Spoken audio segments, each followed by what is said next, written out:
Hello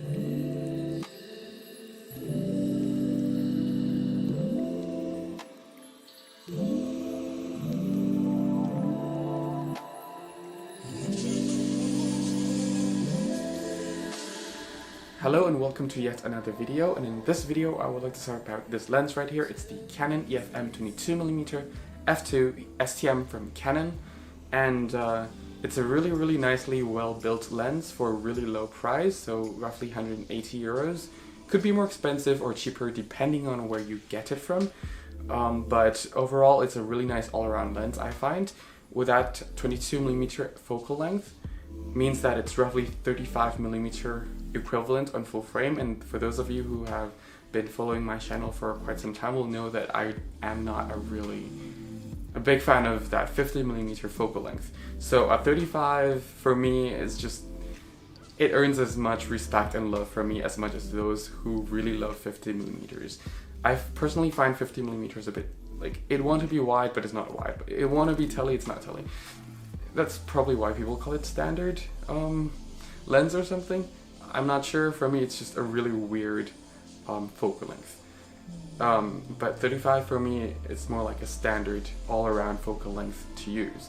And on the APS-C sensor camera like this, it's equivalent of 22mm, which is perfect. And coupled with the fact that it's an f2 on here, it's brilliant for low light or taking still portrait. That being said though, you might not want to take this lens for like really fast moving or fast action photography kind of thing, because it's a really slow focusing lens. So this lens came out during the time of, well, actually with the very first EOS M camera. That camera got a lot of criticism for its slow focusing speed, but I think it also has to do with this lens actually, that it was one of the very earlier version of kit lens that actually came out with that camera.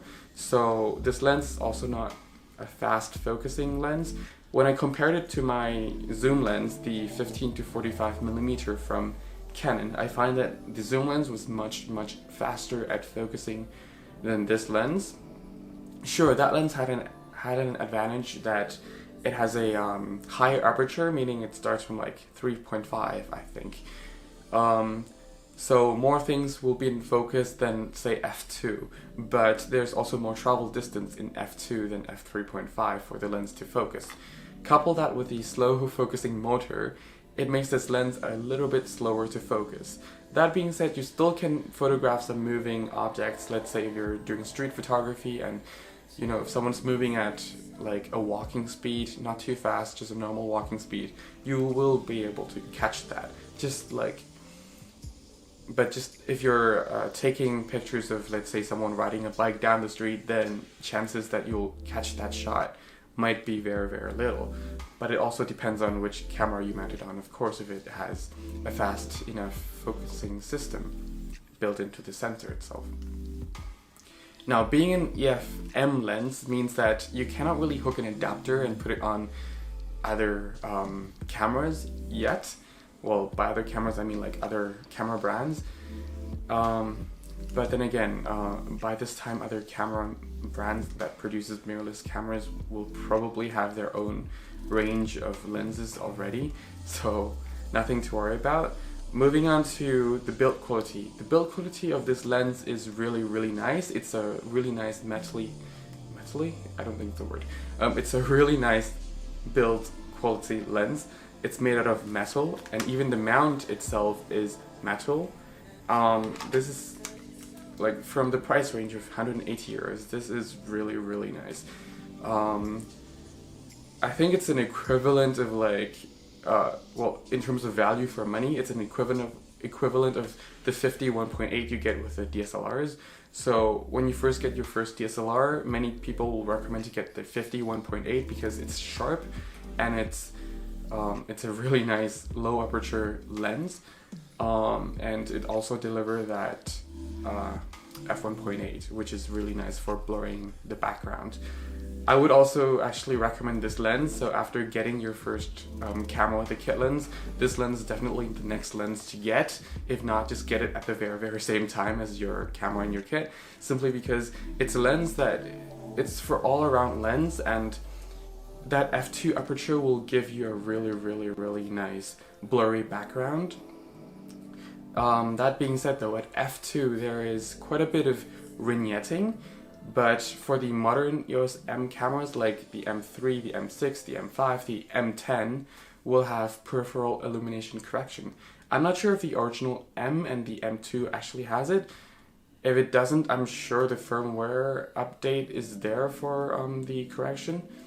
But yeah, so you can actually correct the vignetting that this lens produces at f2. This lens is also really sharp in the center from f2, but it gets even sharper at around f6.1, and then f6.1 at the corners are also really sharp. But after f8, I find that the image gets softer on the corners, but it's still not soft enough to you ruin your image.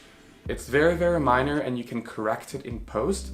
And there's also color fringing at f2 when you're shooting wide open at f2, but it's not dramatic. You can definitely correct that, and you actually might not see it if you are taking, like, depending on what kind of pictures you're taking, you might actually not see it at all. So this lens was actually a really well designed lens from Canon, and it's also well built. It is not weather sealed though, but for the price I'm not really expecting it to have weather sealed either. But yeah, for the weight of it, as a pancake lens, it's actually not that heavy, and it's actually a really nice lens to have together with your M camera.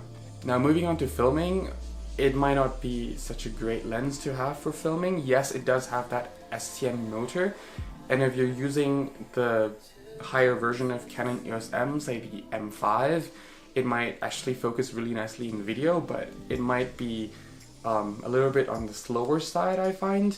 But if you're not filming any fast action with low aperture, then it's still a great lens to film. It is very sharp. It will give you such a nice look with that f2, and for the sharpness of the glass, everything will look nice. Again, it depends, just like in photography, depends on what you actually shoot. So another nice feature about this lens is that it can focus down to like 15 centimeters away from your subject, well, approximately 15 centimeters. This is actually really nice. Say if you're photographing interior stuff with a wide angle, but like if you still want to get some close-ups for your picture sets, you still can use this lens and do some close-ups with it. It adds to it's just a really nice all-around lens to use overall, and it does have some flaws here and there with this lens, but I think the advantage of this lens just outweigh the flaws of this lens. So overall, I think that this lens is really nice for those who are into interior photography, landscape photography, portrait photography, of course, for that sharpness and for that blurry background, but still have like wide enough angle, so to speak, to actually tell the story if you're taking portraits, which is really nice. But it's not really for someone who's taking or who's doing sports photography, like extreme sports or anything like that, for its focusing speed, obviously, and of course for the focal length, it's definitely not for those purposes. Well, I can't think of a scenario where 35mm or 22mm in this case would fit such an extreme sport. But yeah, it's just my opinion. I know it's not such an in-depth video because there are a lot of in-depth reviews out there already since this lens is out for a while. I was just thinking that I might just share thought about this lens with you in case it would help you to actually decide whether or not to get this lens. And yeah, that was pretty much the video from this lens for me. Thank you very much for watching. If you have any questions, just leave them down below, or any suggestions. And yeah, thank you very much for watching, and have a nice day. And have fun shooting, obviously.